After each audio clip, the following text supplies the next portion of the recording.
Yes. We heard him last year and we said, we were so blessed by this gentleman here that we said, well, Golan initially, he said, Kipling, we have to bring him back.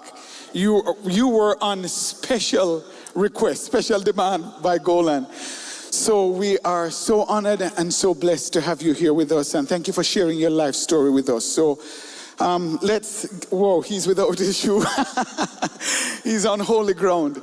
So we want to talk a little, as I said, about his life.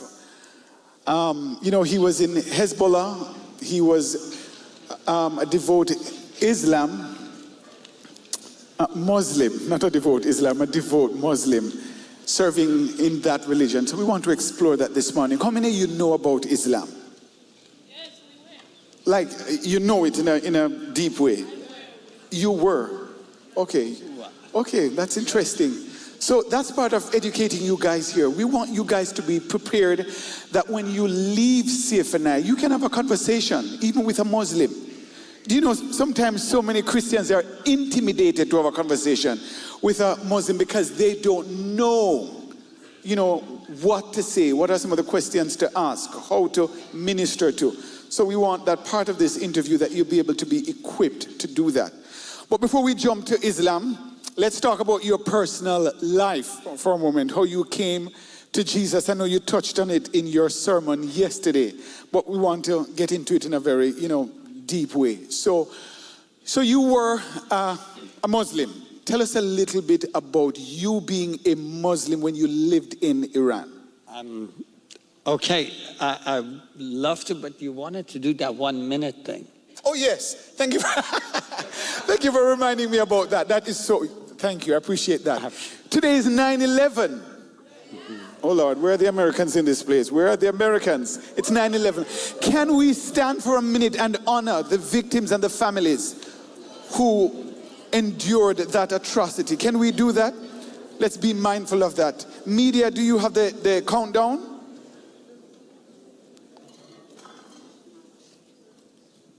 Do you have it?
All right, thank you very much. Thank you. Come on, let's give it up. Let's give it up. And probably some of you have families who were connected to that.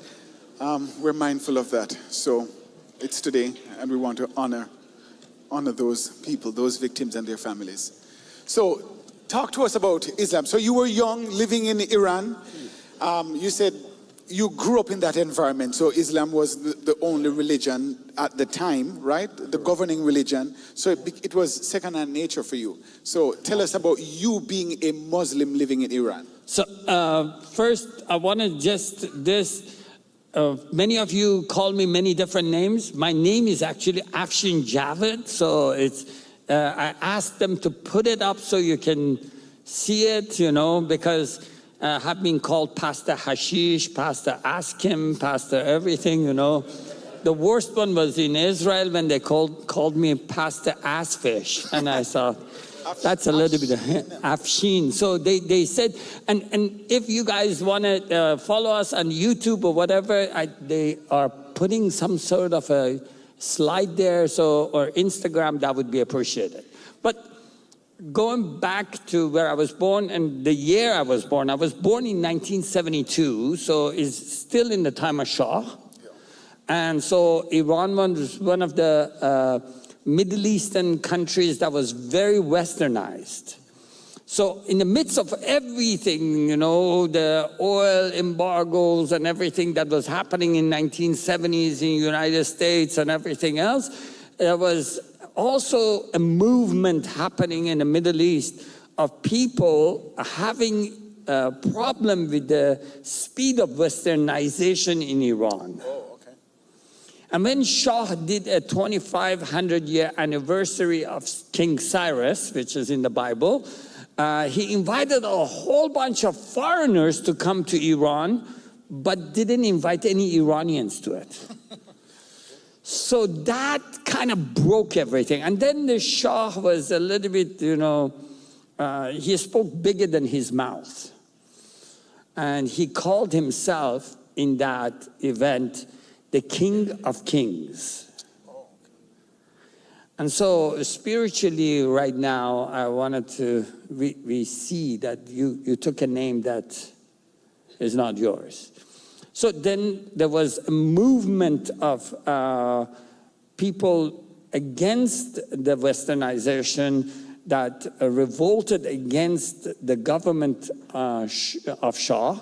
And my father was part of that in the south. So Abadan is a city of oil refinery. And so, but my grandfather was a very devout Muslim that had built mosques and everything else. So I grew up in that, and in the midst of all that, my dad, sending flyers out, he gets arrested by the Savak, the secret services, and being beaten, and so on and so forth. So Islam in our home was not just a religion, but it was the matter of protection and salvation. So I grew up in that. And with my grandfather being another influence, and his style was like, we as a Muslim, the word Muslim means submitted. Okay. So Islam, the as-salam, so it's peace. But a Muslim means someone that is submitted to the will of Allah.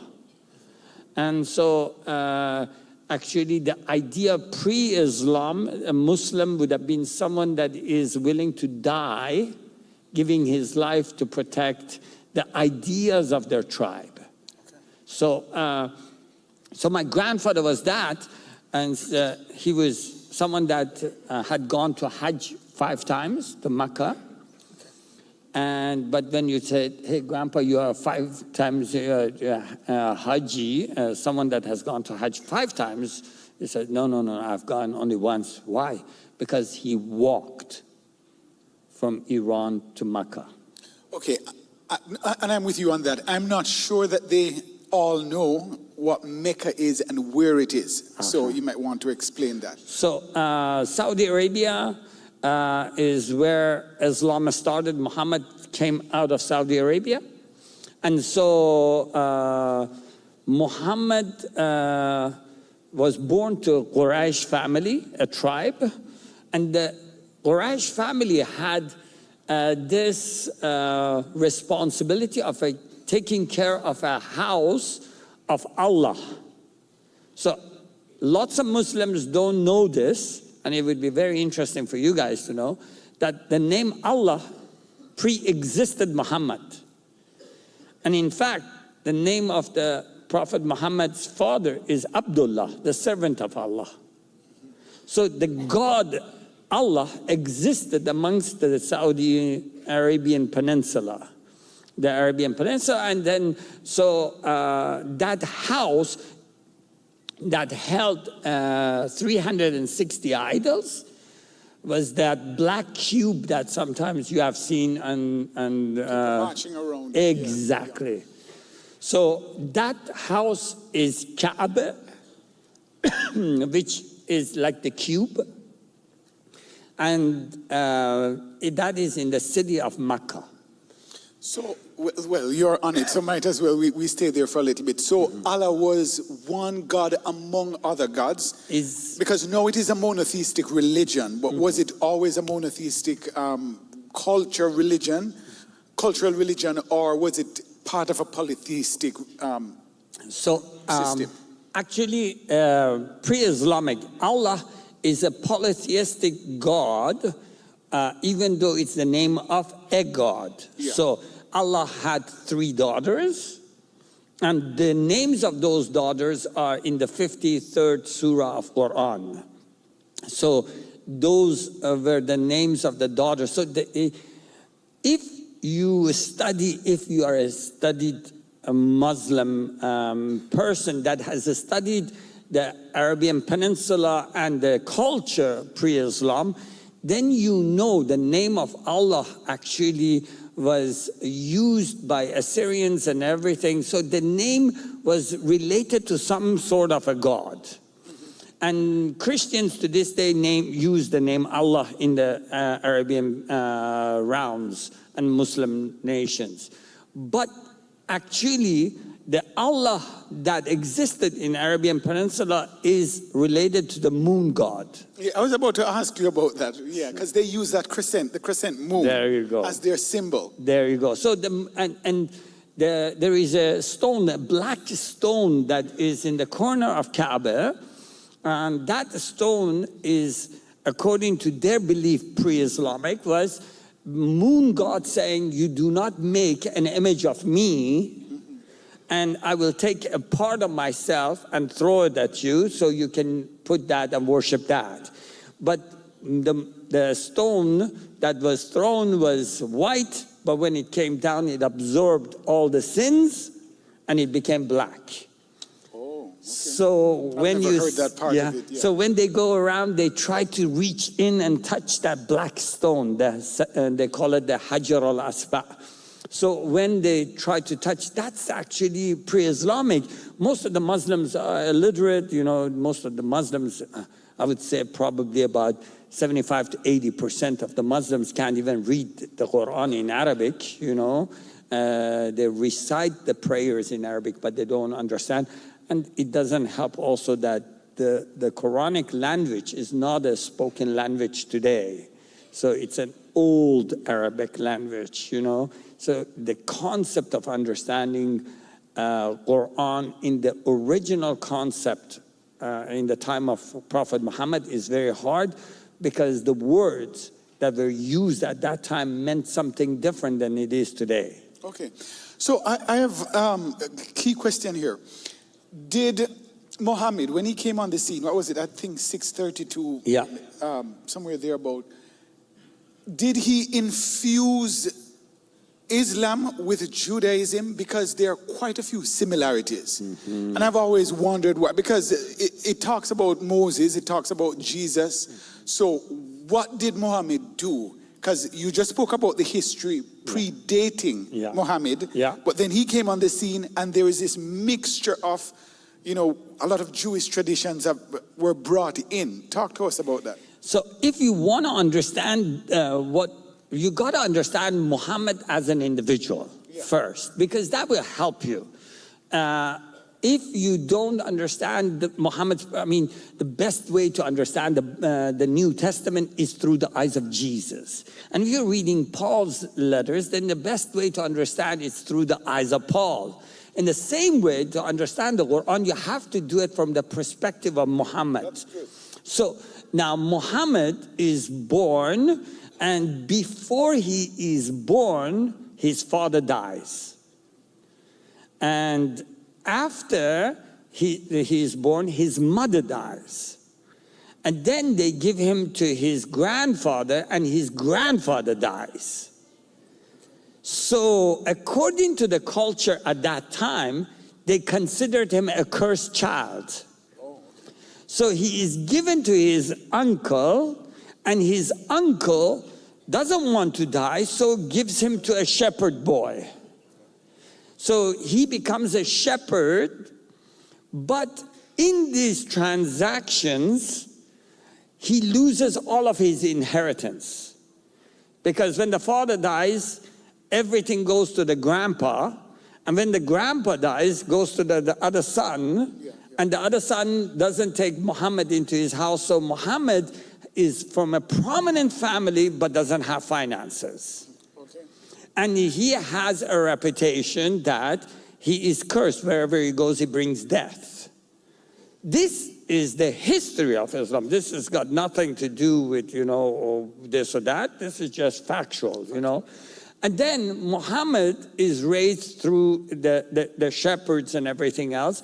And he's carrying this kind of a reputation over him. That's why he is not even given a wife till age 25, which was very unusual for a man at that time from a prominent family not to be married by age 25. And when he marries Khadija, who is 40 years old. Oh, okay. So 15 years senior. That is completely unusual. But Khadija is a businesswoman. So we don't talk about this, but Khadija had a husband and everything else. And some of the people talk about Muhammad bringing freedom to the women. That is not factual, because the Islam itself proves that to be false, because Khadija was a powerful businesswoman. So if women didn't have rights, how did she get to that position? And number two is when Muhammad marries Khadija, there is in Saudi Arabia a lot of business going on. Some of the Jews live in that. Historically, we know that because later on, actually, in Islamic history, not only Jewish history, but in Islamic history, we know Muhammad went to villages that were all Jews, and they just killed all of them. So that is historical. So there were Jews living where Muhammad lived. There were Christians because one of Muhammad's uncles was a Christian. Some of that Christianity and Judaism that they did was a little bit, not mainstream. And Muhammad was not an educated person. He couldn't read or write, and we know that again from the Islamic history. And the culture of the Arabs is oral culture. So history is told orally. And oral history is the worst kind of history because it changes from mouth to mouth. So Muhammad, because of Khadija, because of the business, is meeting a lot of Jews, a lot of Christians and everything else, and hearing all these stories. So what happens, you have the Quran from I'm talking about literally literature-wise, filled with a lot of stories from the Old Testament. But then Muhammad has, so he's just a normal individual, he's doing all these things, then he gets to age 40. And so people in Saudi Arabia used to have different gods, but Muhammad's family was dedicated to the worship of Allah, which the house was Kaaba, in Makkah, the black cube he was like the housekeeper and then other idols in. Muhammad is dedicated to the serving of Allah, and now they have times in the pre-Islamic, times of fasting, times of going there, turning around this house and all these kind of things. And Muhammad is having time to go out into the mountain and meditating, according to pre-Islamic ideas of worship of Allah. And there he has an encounter which he says it's Gabriel that comes to him. Gabriel from the Bible, that Gabriel. Yes. Okay, Gabriel. And because the name has been spreading all over through the Judaism and Christianity. Yeah. So, and then the angel says to Muhammad, Iqra bisma rabbika allazi khalaqa insana. So, Iqra means to read. And that's why Muslims say, hey, that is the first miracle because Muhammad was illiterate and he could read. But it's a misunderstanding because the Quran was not written on a tablet or somewhere else, It wasn't like, the 10 Commandments, the tablets being given to Moses and being read. Iqra in Arabic at that time means repeat, to sing, to say after me. And we know Islamic history again proves that Muhammad said the same thing as repeating, so that the word is Iqra, to repeat after me, to pronounce or proclaim after me, and Muhammad did so. And Muhammad, up to the end of his life, he was not able to read or write, and that's why actually Quran later on got edited by Osman, the third Khalifa of Islam, because the Quranic verses up to that time were all different versions. Now today we have found some other versions that have survived the burning, the Quran burning of the time of Osman. So Osman edited the Quran, wrote, and the Quranic the verses that we have today spread all over the world is Osmani Quran. And after he wrote that, he gave a command for all the other Qurans to be burned. So one person, so I'm tracking with you, so one person, right? Yeah. Codified all of those cultural happenings. Absolutely. Question here. You mentioned Gabriel. So what was it that Gabriel told, according to their history, their tradition, what was it that Gabriel told the prophet? So there is, for a couple of things, that there is a calling that Muhammad, you're supposed to be a prophet. So the first verse, Iqra bismi rabbikal ladzi khalaq, it's like basically in the name of he who created the creation, and so basically revelation of Allah. Now, they said, according to Islamic faith, that Gabriel first squeezed the heart of Prophet Muhammad because he was a normal sinner and he had sins, and that sin had to be squeezed out before he can be pure, so he can become a prophet. So that happened to Prophet Muhammad. And then he comes back, he shares and he says, this happened to me, and so on and so forth. So then there is some rivalry. Some people don't believe him. Some of his cousins, Ali, Abu Talib, the cousin, believes in him and becomes the first Muslim. That's why you got the Shias and Sunni things, happening. And so, and then Muhammad starts speaking that I am a prophet of Allah. And the first retaliation against Muhammad is not that you have brought a new God. Oh, you believe in Allah, but you claim to be a prophet when we know you are cursed. Oh, okay. Okay. In fact, history of Islam proves, historically, it's proven that the three daughters of Allah, the idols of Alat and Uzza and all this were still remaining, and Muhammad only much later asked one to be destroyed and to see if Allah would get upset.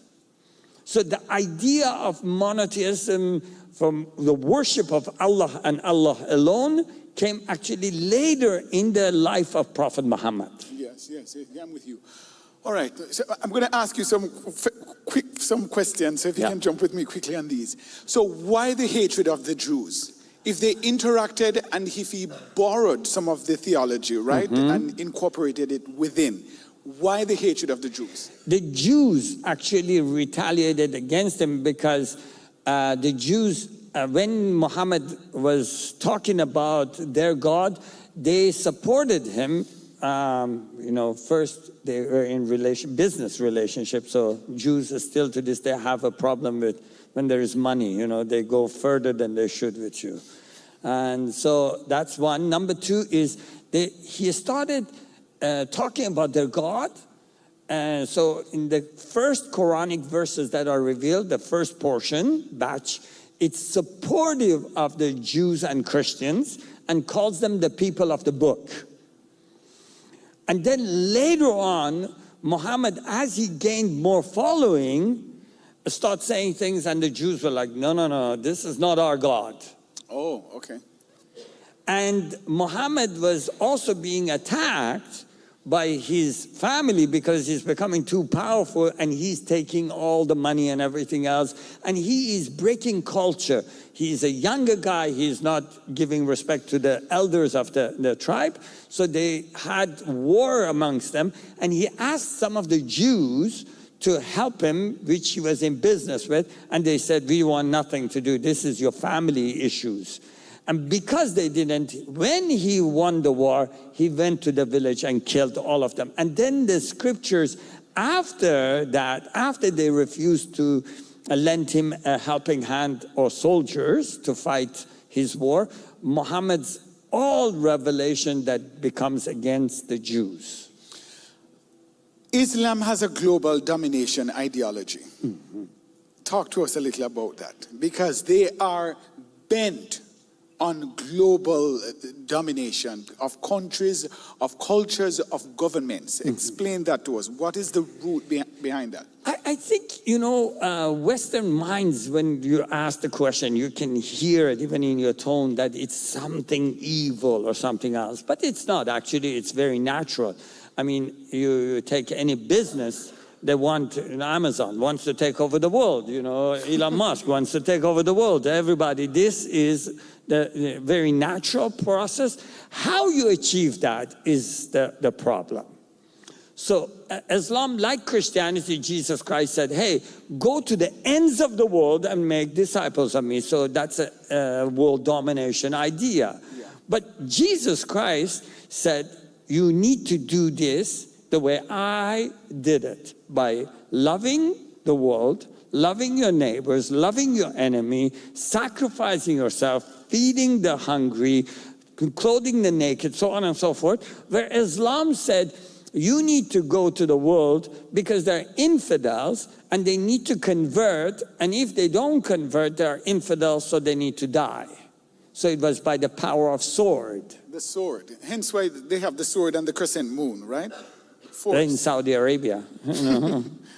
So the sword is the only issue, because Islamic, so whereas, so you see the 10 Commandments and all the laws of the 10 Commandments and many of the 613 laws of the fathers and everything else, the laws of the Bible, it's actually also in the Old Testament. It is part of the cultural beliefs of Islam also.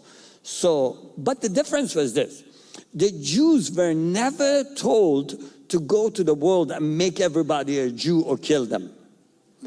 So Islam takes that next step. So it has all the rules, what is kosher, what is not. They call it halal or haram.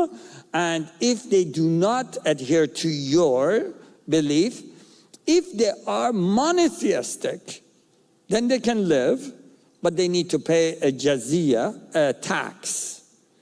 If they are polytheistic, they need to convert to a monotheism or die. So that became the umbrella or the flag of Islam.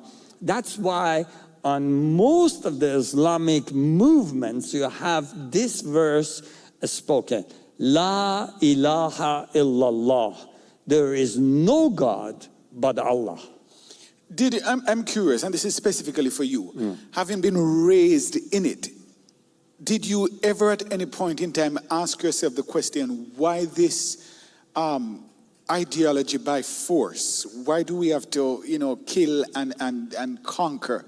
Did you ever think outside of that context? No. Because we all have rational thought, and some people are like that, It's like slavery. You can be born in slavery, but at some point in time, you say, you know what, I don't have to be in this. Why do I have to be in slavery? So did you ever think like that? Why this conquest by force? Okay, so it's true that a person that is born in a slavery says at some point, hey, why should I be? But they don't like it.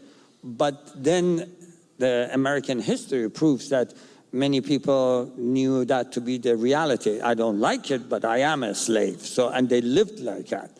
So what you're touching is a couple of things. The idea of a slave is like, I may not like it, but this is my boss's decision, and I'll just do as the boss says. And Islam is built on the identity of a human being being a slave to Allah. And I hear that, but I want to think that there are some Muslims who, through rational thought, say, you know what, I don't want this. If they do that, they are not real Muslims. No. That's the truth. So you have never encountered any Muslim that share rational thought? No. If they do, they have strayed from the path of Islam. So I know that you guys, I love the West. You guys are so gullible. I tell you. Is that a compliment or an insult? Insult. I mean it fully. I mean it fully. I don't hide my. Yeah. But you see what I'm getting at, though, the power of rational thought to pierce through culture and religion. Yeah. And sometimes that happens. So yes, today there are people that call themselves Muslim, and they can question Islam. Why do we have to die? Why do I have to kill my neighbor? That kind of thing. But I assure you, if you take that very Muslim and you say, okay, this is your idea. Yes, you shouldn't do these things, right? So there are verses in Surah Ahzab, that says, hey, kill the infidel. Yeah, you don't agree with that, right? Okay, imagine yourself as a modern Muslim. We make an appointment with you, for you to meet Prophet Muhammad. Will you ask that question? Will you ask that question from the Omar, Abu Bakr, Osman, Ali, Shia or Sunni? Will you ask that question? And they would say, if I ask that question, I'll be dead next. Because you do not ask question. You do not question Allah and His will. So today exists this modern Muslim, the peaceful Muslim. But the reality is, the Islam of the Quran is the true Islam. One more time. The Islam of the Quran is the only true Islam. And that's the one by force. Yes. And the true Muslim does everything that the Quran says, doesn't pick and choose. In the same manner, the true Christian is the one that adheres to the New Testament and the Old Testament and doesn't pick and choose verses. Yeah. No, so a true Muslim, someone that 100% follows Quran. A true Christian, that's somebody that follows the words of Jesus Christ. You don't pick and choose. And if you say, I'm a Christian, but I'm not extremist. What do you mean extremist? I don't get it. You either are a Christian or not. And Jesus Christ is the most radical extremist I know. All right, you touched on, he's getting excited now, you can tell. Excited was last night in the back. I was like on fire. I'm like the only 50-some-year-old man that is jumping. And I'm like, what's wrong with these young people? He heard my sermon last night. He was in the back. Unbelievable. That was not a sermon, my brother. That was the word taking body. Glory on the floor. To God be the glory. Amen. So you touched on the Western naivety. Yeah. You touched on that. Yeah. What else from a Western perspective do we not understand about Islam? Okay, so Islam, everything has a DNA, including you guys, okay? And Islam has a DNA. Read the history of Islam and you will see that history, the DNA of history of Islam, every single time. And you cannot. I challenge anybody that is hearing this on the internet. I challenge anybody here that you don't agree. Look at Islam. Islam, when in minority, is very peaceful. in being agreeable with you. And then it makes enough room to say, hey, you to your faith and me to my faith. You are the dominating power, so just leave me to me. I don't do anything to harm you. But then Islam hits a certain percentage of the population and then it starts asking for more. And as that percentage goes, it starts asking for more. And the moment they hit a certain majority point, then everybody else has to do what they say. And that is exactly what happened through the life of Prophet Muhammad. And you see the verses of the Quran. Don't read it according to the Surah 1, 2, 3, 4, 5, 6, 7, but read it according to the history of Islam in accordance to the timeline. And you see in the beginning of the Prophet Muhammad's life, the verses are so nice, so they doesn't talk about love, but more tolerable, more being kind and everything else. And then in the end, you see it's one-mind dictatorship. So the religion is democratic once it's in the minority, but you're saying once it's in the majority. No, I have read where social scientists have said that Europe within the next 30 years will be largely, as in majority, Muslim.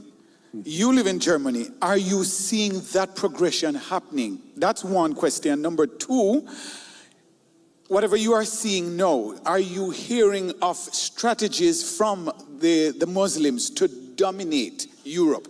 Because they are migrating there in the throes. Yeah. So let me ask you a question that answers your question. Why is America worried about Islam in Europe when you had already a Muslim president here? Who is the... Osama bin... No, I'm just kidding. But no. Obama was half Muslim, right? Obama's father was a Muslim. So, and if you think Islam is going to come to Europe and North America West, you're not out of the boat. I hate to bring that and take your false security away. But the fact is this, Islam does not intend to, at this point, with the amount of people, the Muslims they have in different levels in the business and everything else, it does not intend to make every single Christian, every single person that is atheist believer of Islam. It just wants the power, the decision-making power. And so you have now senators, you have representatives in different states that are Muslim, that come to the house with hijab. You got that, and this is happening in Europe. So the reality is Iran and and the Muslim countries that you guys are afraid of, they are not intending to buy weapons, and send some atomic bomb to your way or missile your way. It's more deterrent that you wouldn't bomb them, actually. What their plan is to have enough advertising and make Islam cool enough for all the rejected people in your society to feel included into a family sense, which Islam is very strong in. So that's a strategy that they're employing, is what you're saying. And then have one of them become your president. And then you get all the nuclear weapon you want. Okay. I know time is going. And in less than 30 years, you will have Islam domination in Western countries. But are you seeing it in Germany? Because you live in Germany. Are you seeing it? Oh, absolutely. You're seeing it? Absolutely. Does it concern you, what you're seeing in Germany? Not at all. I preach the gospel to the Muslims. And they build a mosque, I'm happy, because it's very hard to pick and choose which one is Muslim and which one. If they gather in one place, it's easier to go there and preach the gospel. He has a mind of his own. All right. What is the best way to reach a Muslim? You have been there, you have lived a life. What is the best way? If I should stand before you, what is the best way that you would say, this is what you say to reach, to impact a Muslim for Jesus? Okay, so let me offend you a little bit first and say September 11 was your fault. September 11th was the direct, and it should sit on your shoulders as Christians in North America, in the United States. It's your fault. I'm not talking about the political, what was allowed, what was not allowed, this, that. I'm not talking about, no, Christians. If you believe in Jesus, that was your fault. Because you failed Jesus Christ and you failed to obey him when he said, go preach the gospel. Because every one of those guys that were planning the September 11 or any terrorist, they are people that have proven they are willing to give their life for God. Okay. And that's much more than I can say for people even in this room. And Jesus' first rule was, if you're not willing to lay your life down, you don't deserve to follow me. So that's a similarity between the two. Exactly. So what I'm saying is this, that the best strategy to reach a Muslim is to find the most extremist Muslim. Because they are already devout. Okay. It's really hard to set somebody that is lukewarm on fire, whether Christian or Muslim. But what do you say to them? Fine, you find the extremists. Okay, and that's hard to do. I don't say it to them, I ask them questions. Okay, what do you ask them? You are the children of the kingdom of ask and it shall be given. Why do you want to tell somebody? To tell somebody, you have to take the position that I am supreme to you. This is an interesting one, right? So what do you ask them? I'm driving down. What do you ask? I ask them, tell me about your faith. Tell me about your relationship with Allah. Tell me about why Islam means so much to you. And let them pour their heart out. And then in their conversation, have no agenda. Have absolutely no agenda. Look, I hate evangelists that, treat every new convert that has happened through a prayer that doesn't exist in the Bible as a notch on the belt, and they parade it around the same way guys do after sleeping around with girls. Don't have any agenda. Remember, when you meet a person that does not believe in Jesus, you have to have this holy position in your heart and spirit and mind, that God sent his son for you and died on the cross and has known you before the foundation of the earth and has already a story for you. And I am just facilitating an environment in which you realize that plan and purpose, and you have your story played out. So when you take that position, you're not actually trying to convince them of anything. You bring an environment, you invite them into an environment in which questions from the Spirit of God is given to them, and they cannot let go of that. But and I'm with you on that. I'm with you. There are different strategies for evangelism. But at some point in time, don't you explain to them about Jesus? Don't you talk to them? I do. You do. But after they ask me the question. After, what do you say? When they ask you, what do you say about Jesus? Depending on what they ask you, I cannot tell you. Okay, I love you guys. You want a cookie cut, A, B, C, D. That's knowledge. Knowledge don't take you somewhere. Let's do a hypothetical. You can tell he's a debater, right? Let's do a hypothetical one, because you have to talk about Jesus. Let's do a hypothetical one. Okay. Let's say, they say something to you and you talk about Jesus. What would you say about Jesus? So when they ask me about Jesus, they say, what do you believe? And I say, actually, I'm a man of very little faith. And they're like, what? I said, I don't really believe, to believe you need to have a great amount of faith. And your faith is so much bigger than mine. And they're like, what? I said, yeah, like you believe Allah loves you, but Allah has never said it.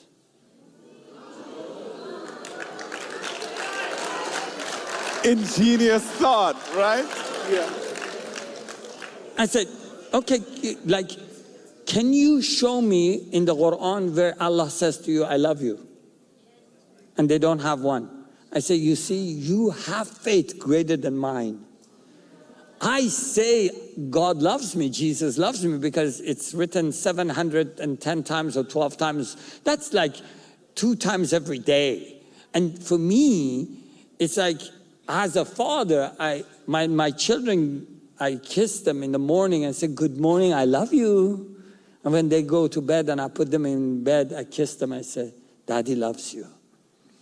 And that makes sense to me why God loves me and says it more than 700 times. And so, because he has said it so many times to me, it's easy for me to believe he loves me. Whoa. And they're like, what? It's not offensive, but it is challenging, isn't it? Yeah. So you're... Go ahead. Go. So your evangelistic approach is very subtle. God uses different strategies. No, it's subtle in a good way. I went to a mosque on the Eid of Qurban. That is the day they sacrifice. I went to the biggest Muslim school in Bangladesh with 3,000 men and stood there and talked about Jesus. I like your boldness and your courage. Talk to us a little bit about that. We have a few minutes. Bear with us. Okay, guys? You guys enjoying this? It's so good. I love your boldness. Yeah. A lot of times, I live in the West, and I realize a lot of times Christians are fearful. They talk, God, have a good talk. But like what you do, they won't necessarily go to a mosque and have a conversation with a Muslim. That is like far-fetched for them. Talk to me about your courage, because you're like a dead man walking. Okay. So I love being with someone that is so gentle, until Holy Spirit hits him and then he comes out, the lion comes out. Yeah, he called it boldness and courage. No, you're not lacking boldness. You're just ashamed of the gospel.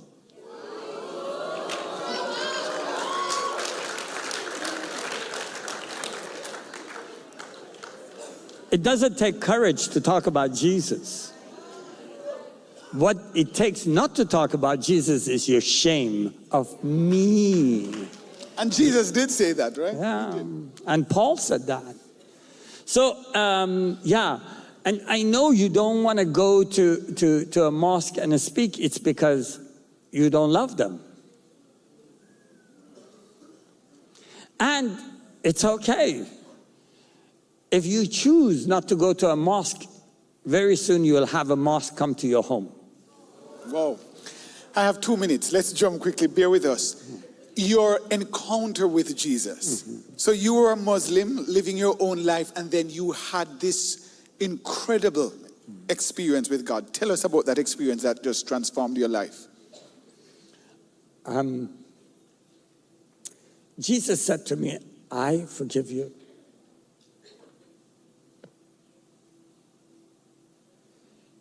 That sentence is a choice.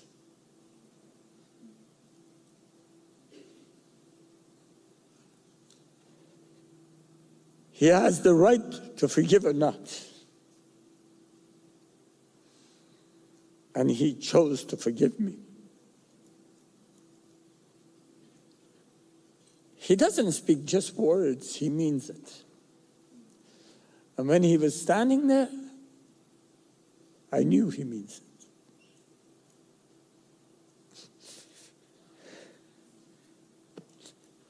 You think it gets better after 35 years gone by, you think it gets. Jesus.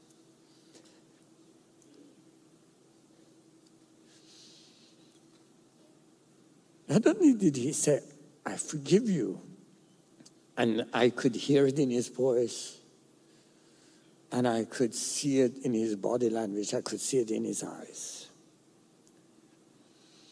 And those of you that read the book, my testimony in the book, in the back, you'll see I have explained it a little bit more. But people ask me, tell me about Jesus. What did he look like, you know? I said, I can tell you about his eyes. You know, and they said, what color is it? And I said, let me tell you, explain the color. You know, imagine being in an ocean that is completely limitless ocean. It doesn't have a bottom. It doesn't have ends. And imagine you are in the middle of this ocean, and imagine that you have to do nothing to float. It just holds you up. And the waves do not go outward, but come inward towards you, because you are the center of this ocean. And the ocean focuses on you, and gently the wave hits you. And each wave brings an aspect of goodness, kindness, gentleness, healing, love, patience. All of this keeps hitting, and every single time it just keeps washing the shame, the scars, everything away. That's the color of in the eyes of Jesus. So was that a dream, or he physically appeared? That's a good question. I cannot prove that it was physical, but I felt him physical. So if there was somebody else, I don't know what they would have seen. Yeah. But I saw him physically, and he touched me first physically, and I fell on his feet physically. And at that time you were in the height of my belief in Islam. Did you have any conception at all about Jesus, He's a prophet. That's all you knew? That's right. More than that is a blasphemy.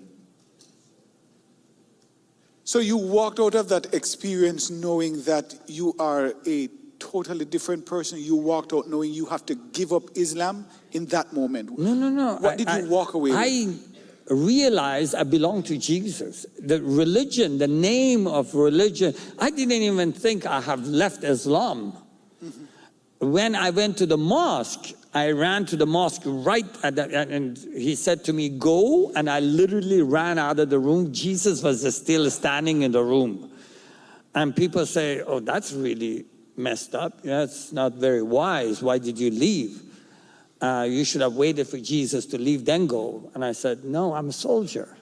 He said, go. And that doesn't mean it's some point in future. The moment he says go, you need to go. And if you don't, you're disobeying. Standing in disobedience, as you said last night, it's better to obey than sacrifice. 1 Samuel 15:22, and that's one of the first verse my pastor taught me.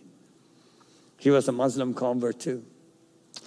So this is very, very important for you guys to realize that when I went to the mosque and I told them Jesus can forgive everybody, they told me, you become Christian? I said, I'm following Jesus from now on. If you want to call me Christian, that's it. Because when you meet Jesus, Jesus does not leave room for anybody else beside himself. Yes. One more time. When you meet Jesus, Jesus does not leave any room for anybody else. And that includes you. One last question. Thank you guys for lingering. I know it's 12:04. We appreciate it. Just give me one final question here. All right? Thank you. We appreciate it. Your family. Because you're born in a context, it's all Islam. You had an encounter with Jesus. You walked out, went to the mosque. But you have to live life after that. You're not ashamed and you're not fearful. What was that experience like for you with your family? My father is a very modern Muslim, so he picked up a butcher knife and tried to kill me. And I survived it because I run faster than him. Because in my culture, you can't stand your father against your father. It's disrespectful. So, I just kept telling them about Jesus, and he would get mad, and he would throw things, and he would just try to beat me, and I would just run, let him calm down, and come back, because that's the way. You don't give up. It took about 11 years, and they became believers. So my father, my mom, my older brother, my older sister, my 2 younger brothers, every single one is saved. And now we have got aunts, cousins, and I have now cousins that are serving full-time the King of Kings, Lord Jesus Christ. Look at God. And that's outside Iran and inside Iran. I remember one more question. Can you give me one more? Somebody said, come on. That's awesome. Awesome story. Obviously, you walked through pain. You went through a divorce. Tell us a little bit about that, because you gave your heart to Jesus, and then what happened along the way? You see, I went through a divorce. My first marriage, I married this wonderful woman, but difference of culture, difference of goals and everything. She is a Chinese background. I'm an Iranian background, different strong culture, These are things I had. And I met her because my mom, I was in a wedding. My mom took her wedding ring, felt that she needs to be my wife, and just gave it to her and said, this is your wife. So it's and I know many of you get offended at arranged marriage, but all of you pray for the one that God has for you. That's arranged marriage. God is a Middle Eastern God, okay? So, Come on, Jesus. But, the reality is, and I got to tell you this, meet another Christian that loves God and get married, that's garbage. That's not enough. You need to know your calling. Yes. Adam, this is what I have given you the task, and for this task, come on. It's not good for you to be alone. I give you a helpmate. Come on. So ladies, if you want to marry somebody and the guy doesn't know what he is called for, come on. You cannot be a helpmate to him. You just married him for his looks and his passion and everything else. Preaching. Come on, you're preaching. And I gotta tell you, all of that will become a burden to you, because that passion, either he has to give it up and then he's not passionate and he's not sexy anymore, or he keeps that passion and you're never the first choice and you don't like that. And I said to Alex, because he's good looking and he's young and available, I said to Alex, be careful of all those ladies that come to you and have dreams and vision of wanting to be your wife. And my suggestion to any woman, any man that gets people coming saying, God told me, make an appointment, bring all of them that have had a dream in one room, say, I don't have the discernment. You talk amongst yourself, find out which one is from God, which one is hearing Satan, and then you unanimously have a decision, introduce that one person. Normally all of them will go away.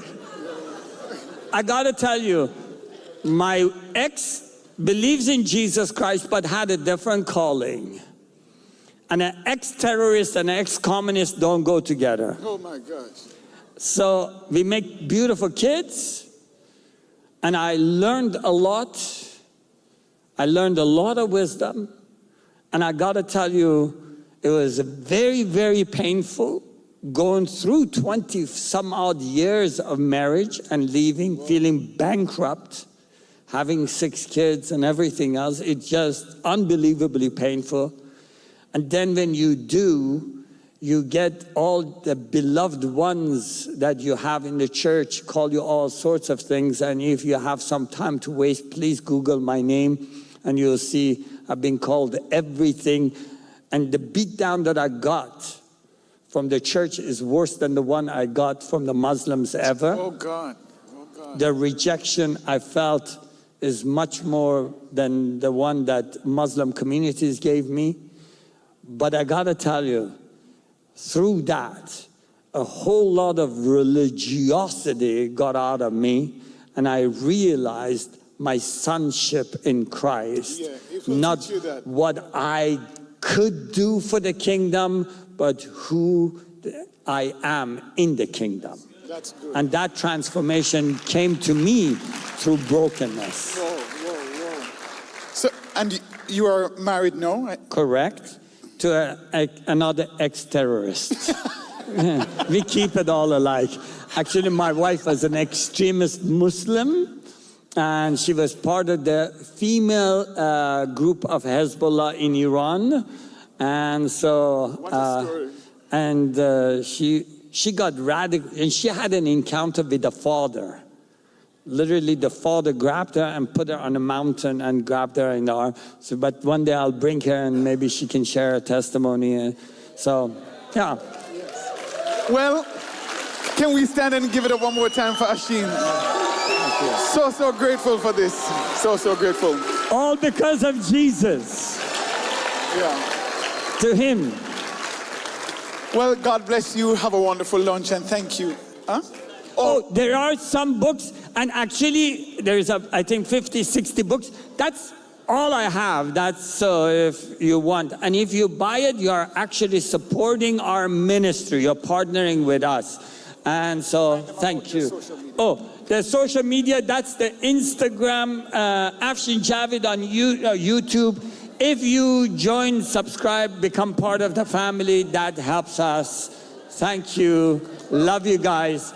And if you ever want to come with us to the Muslim nation and preach the gospel, you know, if you die, you become a martyr. If you come back, you come up back with good stories. God bless you. See you guys. Bye-bye.